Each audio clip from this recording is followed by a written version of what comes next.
गुप्त वंश के प्रमुख शासक श्रीगुप्त प्रथम तीसरी शताब्दी के उत्तरार्ध में, घटोत्कच 319 ईस्वी में, चंद्रगुप्त प्रथम 319 से 335 ईस्वी में, समुद्रगुप्त 335 से 375 ईस्वी में, रामगुप्त 375 ईस्वी में, चंद्रगुप्त विक्रमादित्य 375 से 415 ईस्वी में, कुमारगुप्त प्रथम 415 से 455 ईस्वी में, स्कंदगुप्त 455 से 467 ईस्वी में, पुरुगुप्त 467 से 473 ईस्वी में, कुमारगुप्त द्वितीय 473 से 476 ईस्वी में, कुमारगुप्त तृतीय 530 से 540 ईस्वी में, विष्णुगुप्त 540 से 550 ईस्वी में। गुप्त संवत एक ऐतिहासिक संवत है जो 318 से 319 ई से आरंभ हुआ। इसका उपयोग गुप्त शासकों ने किया। आपसे निवेदन है, वीडियो पसंद आए तो शेयर करें, लाइक करें और चैनल को सब्सक्राइब करें। गुप्त राजवंश या गुप्त साम्राज्य 240/275 से 550 ईस्वी प्राचीन भारत का एक हिंदू साम्राज्य था, जिसने लगभग संपूर्ण भारतीय उपमहाद्वीप पर शासन किया। इतिहासकारों द्वारा इस अवधि को भारत का स्वर्ण युग माना जाता है। गुप्त साम्राज्य की राजधानी पाटलिपुत्र थी। भाषा, संस्कृति और धर्म हिंदू। मौर्य वंश के पतन के पश्चात नष्ट हुई राजनीतिक एकता को पुनः स्थापित करने का श्रेय गुप्त वंश को जाता है।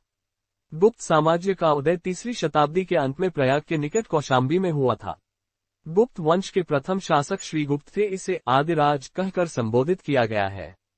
श्रीगुप्त ने गया में चीनी यात्रियों के लिए एक मंदिर बनवाया था, जिसका उल्लेख चीनी यात्री इत्सिंग ने किया है। घटोत्कच श्रीगुप्त के बाद उसका पुत्र घटोत्कच गद्दी पर बैठा। 280 से 320 तक गुप्त साम्राज्य का शासक बना। चंद्रगुप्त प्रथम सन 320 में चंद्रगुप्त प्रथम अपने पिता घटोत्कच के बाद राजा बना। चंद्रगुप्त गुप्त वंशावली में पहला स्वतंत्र शासक था। इसने महाराजाधिराज की उपाधि धारण की थी। चंद्रगुप्त का शासनकाल 320 से 335 तक था। चंद्रगुप्त ने गुप्त संवत की स्थापना 319-320 में की थी। गुप्त संवत तथा शक संवत के मध्य 241 वर्षों का अंतर था। पुराणों तथा हरिशेन लिखित प्रयाग प्रशस्ति से चंद्रगुप्त प्रथम के राज्य के विस्तार के विषय में जानकारी मिलती है। चंद्रगुप्त प्रथम की विवाह संबंध की नीति ने लिच्छवियों के सहयोग और समर्थन पाने के लिए उनकी राजकुमारी कुमार देवी के साथ विवाह किया। स्मिथ के अनुसार इस वैवाहिक संबंध के परिणामस्वरूप चंद्रगुप्त ने लिच्छवियों का राज्य प्राप्त कर लिया तथा मगध उसके सीमावर्ती क्षेत्र में आ गया। कुमार देवी के साथ विवाह संबंध करके चंद्रगुप्त प्रथम ने वैशाली राज्य प्राप्त किया। चंद्रगुप्त ने जो सिक्के चलाए उसमें चंद्रगुप्त और कुमार देवी के चित्र अंकित था। इस प्रकार उसने विवाह की स्मृति में राजा रानी प्रकार के सिक्कों का चलन करवाया।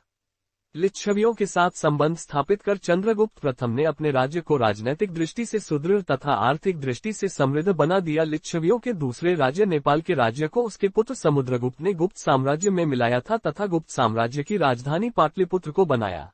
समुद्रगुप्त चंद्रगुप्त प्रथम के बाद 335 में उसका तथा कुमार देवी का पुत्र समुद्रगुप्त राजगद्दी पर बैठा। इन्हें पराक्रमाक कहा गया है। समुद्रगुप्त का शासनकाल राजनैतिक एवं सांस्कृतिक दृष्टि से गुप्त साम्राज्य के उत्कर्ष का काल माना जाता है। इसके साम्राज्य की राजधानी पाटलिपुत्र थी।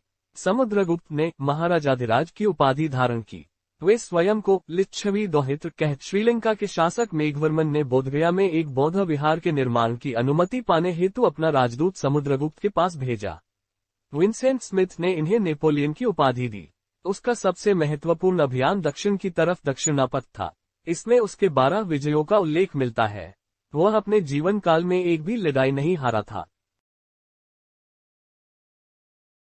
समुद्रगुप्त एक अच्छा राजा होने के अतिरिक्त एक अच्छा कवि तथा संगीतज्ञ भी था। यह उच्चकोटि का विद्वान तथा विद्या का उदार संरक्षक था। उसे कविराज भी कहा गया है। वह महान संगीतज्ञ था जिसे वीणा वादन का शौक था। इसने प्रसिद्ध बौद्ध विद्वान वसुबंधु को अपना मंत्री नियुक्त किया था।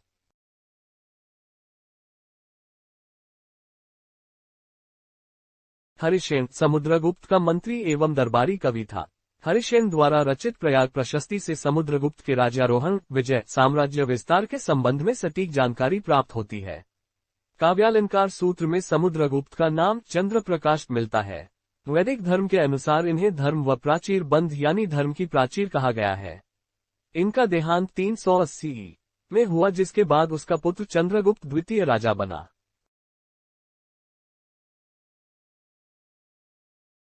समुद्रगुप्त का साम्राज्य। समुद्रगुप्त ने एक विशाल साम्राज्य का निर्माण किया जो उत्तर में हिमालय से लेकर दक्षिण में विंध्य पर्वत तक तथा पूर्व में बंगाल की खाड़ी से पश्चिम में पूर्वी मालवा तक विस्तृत था। कश्मीर, पश्चिमी पंजाब, पश्चिमी राजस्थान, सिंध तथा गुजरात को छोड़कर समस्त उत्तर भारत इसमें सम्मिलित थे। दक्षिणापथ के शासक तथा पश्चिमोत्तर भारत की विदेशी शक्तियां उसकी अधीनता स्वीकार करती थीं। समुद्रगुप्त ने सैन्य विजय के उपरांत एक अश्वमेध यज्ञ करवाया। प्रयाग प्रशस्ति के अनुसार समुद्रगुप्त की दिग्विजय का ध्येय धरणी बंध भूमंडल को बांधना था।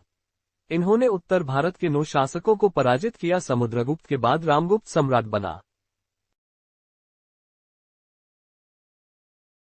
रामगुप्त। समुद्रगुप्त के 2 पुत्र थे, रामगुप्त तथा चंद्रगुप्त। रामगुप्त बड़ा होने के कारण पिता की मृत्यु के बाद गद्दी पर बैठा, लेकिन वह निर्बल एवं कायर था। वह शकों द्वारा पराजित हुआ और अत्यंत अपमानजनक संधि कर अपनी पत्नी ध्रुवस्वामिनी को शकराज को भेंट में दे दिया था, लेकिन उसका छोटा भाई चंद्रगुप्त द्वितीय बड़ा ही वीर एवं स्वाभिमानी व्यक्ति था। उसने शकराज से युद्ध कर विजय प्राप्त की। तत्पश्चात चंद्रगुप्त द्वितीय ने अपने बड़े भाई रामगुप्त की हत्या कर दी, उसकी पत्नी से विवाह कर लिया और गुप्त वंश का शासक बन बैठा। चंद्रगुप्त द्वितीय 375 में सिंहासन पर आसीन हुआ। वह समुद्रगुप्त की प्रधान महिषी दत्ता देवी से हुआ था। वह विक्रमादित्य के नाम से इतिहास में प्रसिद्ध हुआ। उसने 375 से 415 तक 40 वर्ष शासन किया। चंद्रगुप्त द्वितीय ने शकों पर अपनी विजय हासिल की, जिसके बाद गुप्त साम्राज्य एक शक्तिशाली राज्य बन गया। चंद्रगुप्त द्वितीय का अन्य नाम देव, देवगुप्त, देवराज, देवश्री आदि हैं।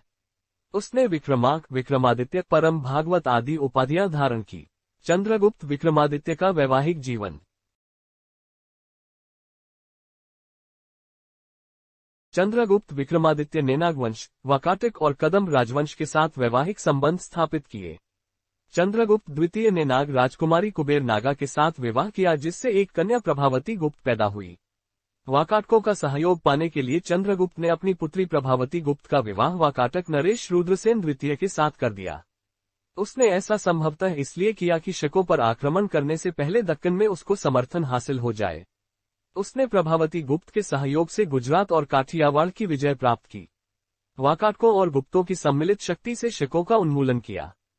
चंद्रगुप्त के पुत्र कुमारगुप्त प्रथम का विवाह कदम्ब वंश में हुआ।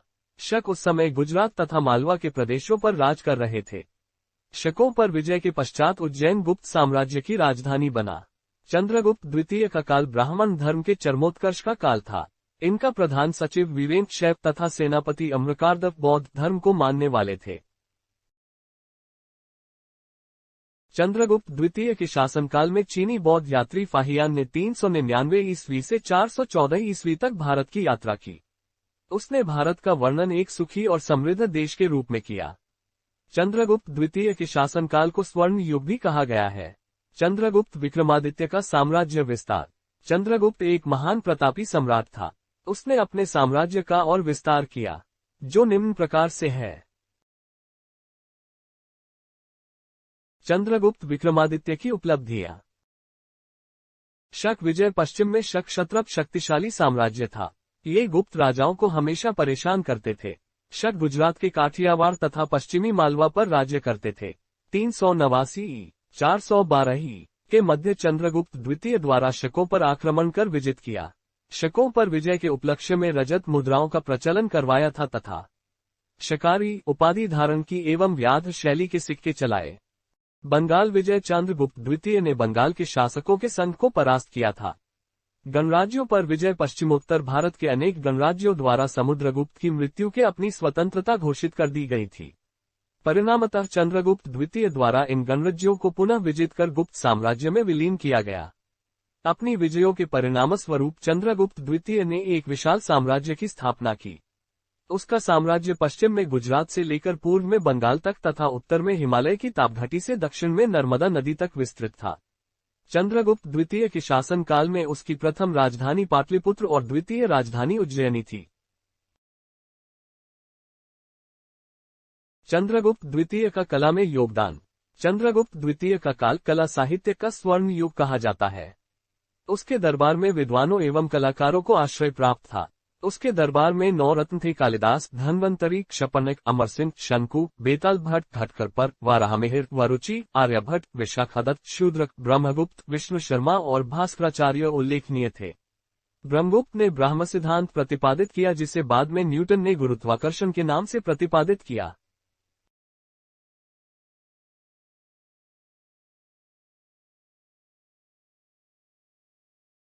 कुमारगुप्त प्रथम। कुमारगुप्त प्रथम चंद्रगुप्त द्वितीय की मृत्यु के बाद सन 415 में सत्तारूढ़ हुआ।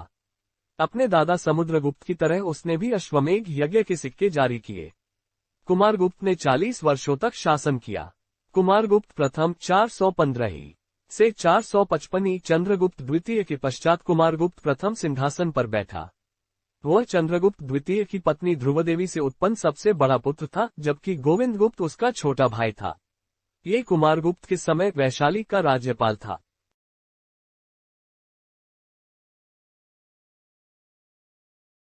कुमारगुप्त प्रथम का काल साम्राज्य की उन्नति के पराकाष्ठा का काल था।